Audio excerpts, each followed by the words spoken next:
എല്ലാവർക്കും നമസ്കാരം. Aim study സെന്ററിന്റെ പുതിയൊരു വീഡിയോയിലേക്ക് സ്വാഗതം. Then next question, Russian formalism. Russian ഫോർമലിസവും നമ്മൾ പഠിച്ചതാണ്, ഡീറ്റെയിൽ ആയിട്ട് പഠിച്ചതാണ് അല്ലേ?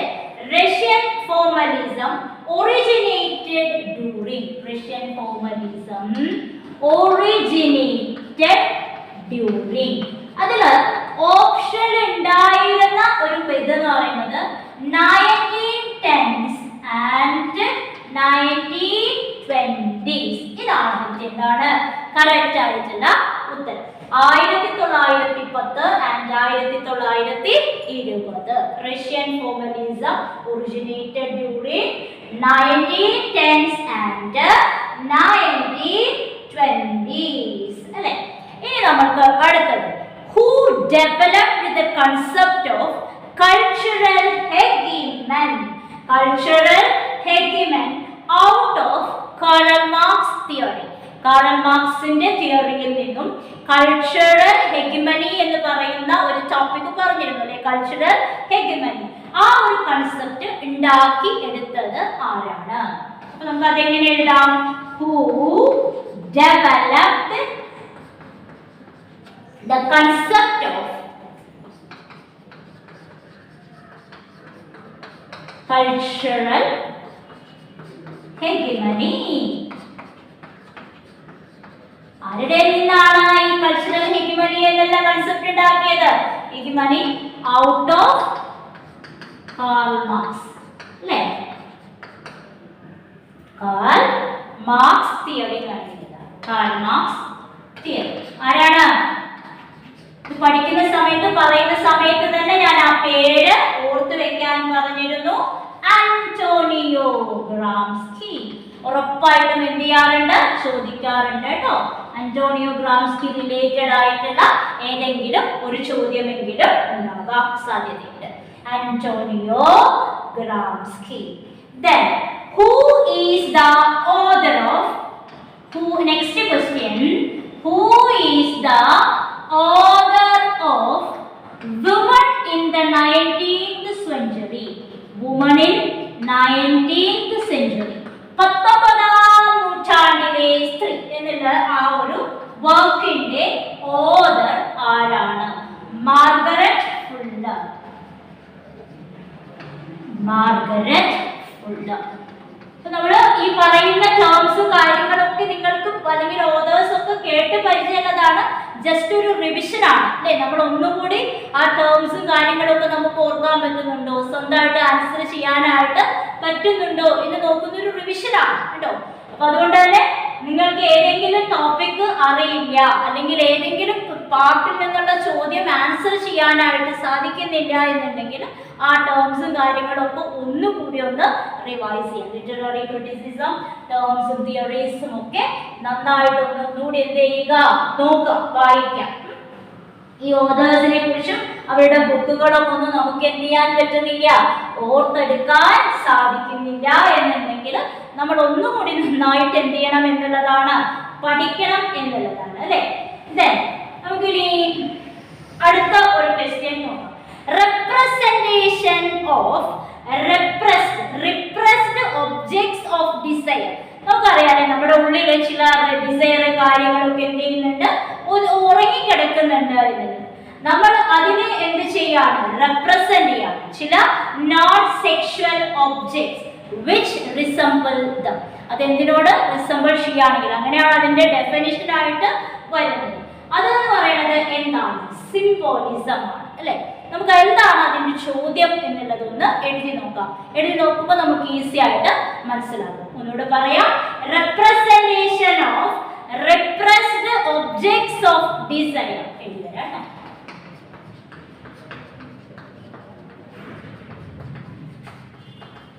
Representation of റിപ്രസ്ഡും റിപ്രഷനും എന്നുള്ള ടേംസ് ഒക്കെ നമുക്കറിയാം.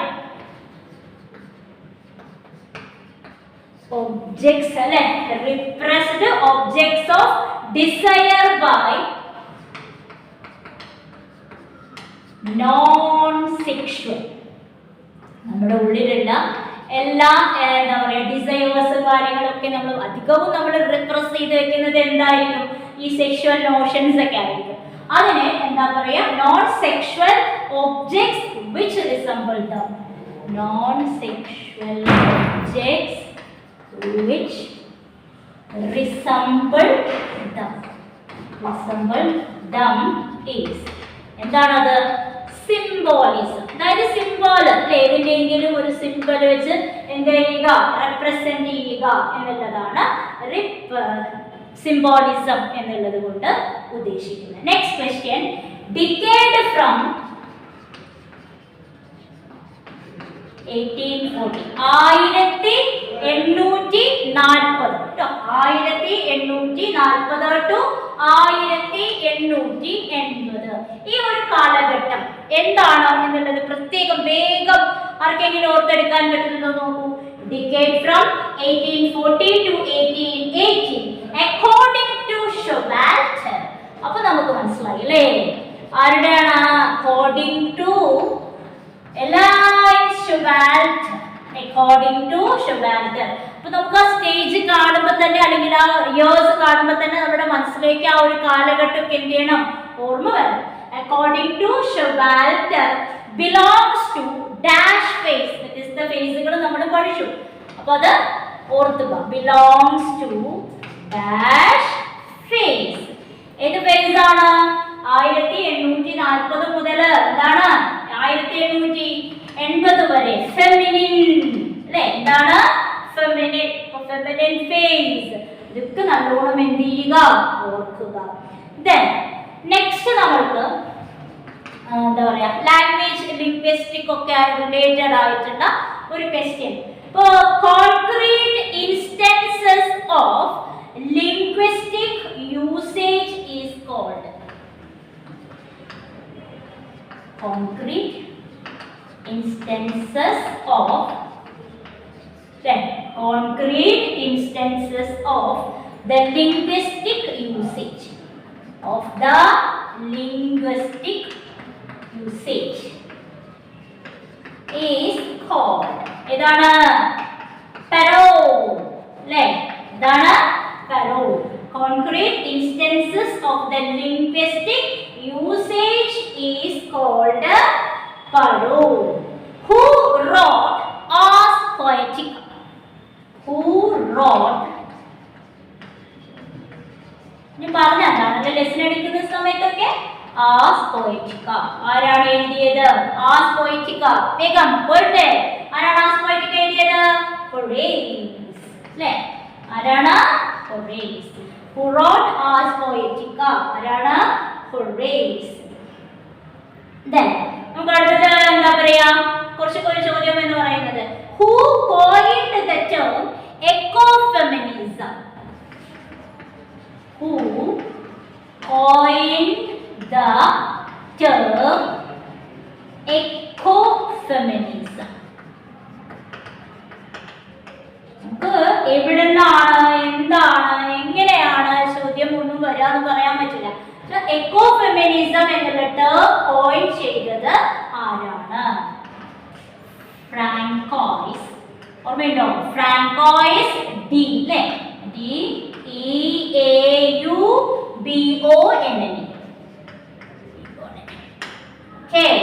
ഡി ഇവനെ എന്നതാണ്. ഫ്രാങ്കോയിസ് ഡി ഇവനെയാണ് എക്കോഫെമിനിസം എന്നുള്ളത് കോയിൻ ചെയ്ത വ്യക്തി. Okay.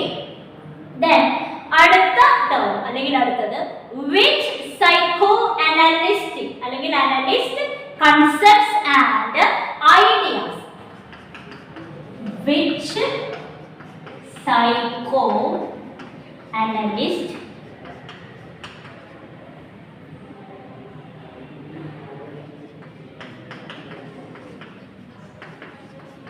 concepts and ideas. Concepts and ideas led to the development of ഏത് സൈക്കോ അനാലിസ്റ്റിന്റെ കൺസെപ്റ്റ്സും ഐഡിയാസുമാണ് എന്താ പറയാ ആർച്ചൈപ്പൽ ക്രിറ്റിസിസം. ഡെവലപ്മെന്റ് ഓഫ് ആർച്ചൈപ്പൽ ക്രിറ്റിസിസത്തിലേക്ക് ലെഡ് ചെയ്തത്, ലീഡ് ചെയ്തത് ആരുടെയാണ്? കാൽയ. ആരാണ്? കാൽയ. Okay, കാൽയ. Which psychoanalyst concepts and ideas led to the development of archetypal criticism? ആരാണ്? കാൽയ. ഇനി നമുക്ക് പിന്നെ ഫെമിനിസത്തിലേക്ക് പോകാം. The term gynocriticism was coined by. The term gynocriticism was coined by. ആരാണ്? gynocriticism എന്നുള്ള term coin ചെയ്തത് ആരാണ്? എലൈൻ ഷോവാൽറ്റ്. അല്ലേ? എലൈൻ ഷോവാൽറ്റ്. അപ്പോൾ നമ്മളിപ്പോൾ ഒരുപാട് ചോദ്യങ്ങൾ നമ്മുടെ ലിറ്ററേച്ചർ പാർട്ടിൽ നിന്നും ധാരാളം ചോദ്യങ്ങൾ നമ്മൾ എന്ത് ചെയ്തതാണ്, ക്ലാസ് എടുക്കുമ്പോൾ പറഞ്ഞതാണ്. ഇപ്പോഴും കുറേ കാര്യങ്ങൾ നമ്മൾ ഡിസ്കസ് ചെയ്തു. In classical thought, the center is within the structure and outside it because, according to Derrida, the center escapes. Classical thought centre കുറിച്ച് അല്ലെ, centre is within the structure, centre is within the structure and outside it, ഔട്ട്സൈഡിലും ഉണ്ട്. Because എന്താ കാരണം? Derrida ആണ് concept കൊണ്ടുവന്നത്. According to Derrida the centre escapes. ഇനി ഡെറിഡയെ സംബന്ധിച്ചിടത്തോളം സെന്ററിൽ എന്തില്ല എന്നാ പറയുന്നത്? Centre escapes structurality. എന്താണ്? Centre escapes structurality. According to Derrida the centre escapes structurality. മറക്കരുത്. According to Derrida the centre escapes structurality. Then next question, Raymond Williams is associated with. നമ്മൾ വ്യത്യസ്ത സ്കൂളുകൾ, പ്രാഗ് സ്കൂളിനെ കുറിച്ചും ഫ്രാങ്ക്ഫർട്ട് സ്കൂളിനെ കുറിച്ചും ലണ്ടൻ സ്കൂളിനെ കുറിച്ചും ഒക്കെ പഠിച്ചു. അപ്പൊ അതിലുള്ള പേരുകൾ, ആളുകളെ നമ്മൾ കൂടുതൽ നമുക്ക് പഠിക്കാനുണ്ടെങ്കിൽ നമ്മളുടെ ടേമുമായി റിലേറ്റഡ് ആയിട്ട്, ഇപ്പൊ ഫ്രാങ്ക്ഫർട്ട് സ്കൂളൊക്കെ നമ്മൾ എന്ത് ചെയ്യുന്നുണ്ട്, പഠിക്കുന്നു. അപ്പൊ അതുമായി റിലേറ്റ് ചെയ്തിട്ടുള്ള ആളുകളുടെ പേരുകളൊക്കെ നമുക്ക് ഓർമ്മ വേണം.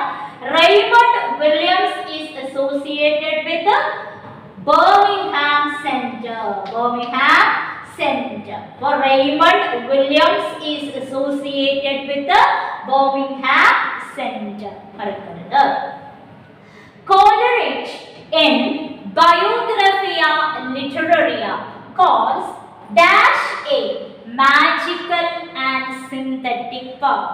കോളറിഡ്ജ് അദ്ദേഹത്തിന്റെ ബയോഗ്രഫിയ ലിറ്റററിയിൽ പ്രൈമറി ഇമാജിനേഷനെ കുറിച്ചും സെക്കൻഡറി ഇമാജിനേഷനെ കുറിച്ചും ഒക്കെ പറയുന്നുണ്ട്. അതുകൊണ്ട് തന്നെ കോളറിഡ്ജ് ബയോഗ്രഫിയ ലിറ്റററിയിൽ dash call a magical and synthetic power. എന്തിനെയാണ് മാജിക്കൽ ആൻഡ് സിന്തറ്റിക് പവർ എന്ന് വിശേഷിപ്പിച്ചിരിക്കുന്നത്? Secondary imagination. എന്താണ് secondary imagination? Coleridge in Biographia Literaria calls secondary imagination a magical and synthetic power. ഇപ്പൊ ബയോഗ്രഫിയ ലിറ്റററിയയിൽ secondary imagination magical synthetic power ആയിട്ട് Coleridge അവതരിപ്പിച്ചിരിക്കുന്നു. Then next question, dash used social anthropology for the evaluation of literary works. ആരാണ് social anthropology എന്തിനു വേണ്ടിയിട്ട് ഉപയോഗിച്ചത്? Literary വർക്ക്സിന്റെ evaluation വേണ്ടി ഉപയോഗിച്ച വ്യക്തി ആരാണ്? Social anthropology Claude Levi Strauss. ആരാണ്? Claude Levi Strauss. Literary criticism terms ഒക്കെ പഠിക്കുന്ന സമയത്ത് ഏറ്റവും നമ്മൾ പറഞ്ഞു കേട്ടിട്ടുള്ള പേരുകൾ തന്നെയാണ് അതൊക്കെ അല്ലേ? Claude Levi Strauss who used social anthropology for the evaluation of literary work. അല്ലെങ്കിൽ Claude Levi Strauss used social anthropology for the evaluation of literary works. ഓർത്തു വെക്കാനൊക്കെ എളുപ്പമാണ് അല്ലേ? Then the key textbook of emotional theory of Lpsa. രസയെ കുറിച്ച് പ്രതിപാദിക്കുന്ന emotional theory text book ഏതാണ്? നാട്യശാസ്ത്ര. നാട്യശാസ്ത്ര രസ theory ഒക്കെ നമ്മൾ സമയമെടുത്ത് എക്സ്പ്ലെയിൻ ചെയ്തതാണ്, പഠിച്ചതാണ്. ഒരുപാട് ചോദ്യങ്ങൾ രസ തിയറി ഒക്കെ രസയും ധ്വനിയുമായിട്ട് റിലേറ്റ് ചെയ്ത് നമ്മൾ ആൻസർ ചെയ്തിട്ടുണ്ട്. അതുകൊണ്ടാണ് കൂടുതൽ നമ്മൾ വീണ്ടും രസയിലേക്കും ധ്വനിയിലേക്കും ഒന്നും പോകാത്തത് കേട്ടോ. അപ്പൊ രസ തിയറി എന്തുമാത്രമായിട്ട് റിലേറ്റഡ് ആണ് എന്നറിയാം? നാട്യശാസ്ത്രം അല്ലെ. Then the term peripetia means. എന്താണ് ഈ പെരിപെറ്റിയ എന്നുള്ള ടേം? നോക്കൂ, അനഗ്നോസിസ് അല്ലെ, പെരിപെറ്റിയ, ഇങ്ങനെ അനഗ്നോസിസ്, ഇങ്ങനെയുള്ള ഓരോ ടേമുകളും നമ്മൾ ആവർത്തിച്ച് പരീക്ഷയ്ക്ക് എന്ത് ചെയ്യുന്നുണ്ട്, അല്ലെങ്കിൽ ക്വസ്റ്റ്യനിൽ വരുന്നുണ്ട്. അതുകൊണ്ട് തന്നെ എല്ലാ ടേമിനെയും പ്രാധാന്യം കൊടുത്ത് പഠിക്കുക. പെരിപെറ്റിയ എന്നുള്ളത് കൊണ്ട് അർത്ഥമാക്കുന്നത് എന്താണ്? Fluctuations occurring in the fortune of the hero. ഹീറോയുടെ ഭാഗ്യ നിർഭാഗ്യങ്ങളുടെ ആ ഒരു ഫ്ലക്ച്വേഷൻ ആണ് അല്ലെ, അതിനെയാണ് എന്ത് പറയുന്നത്?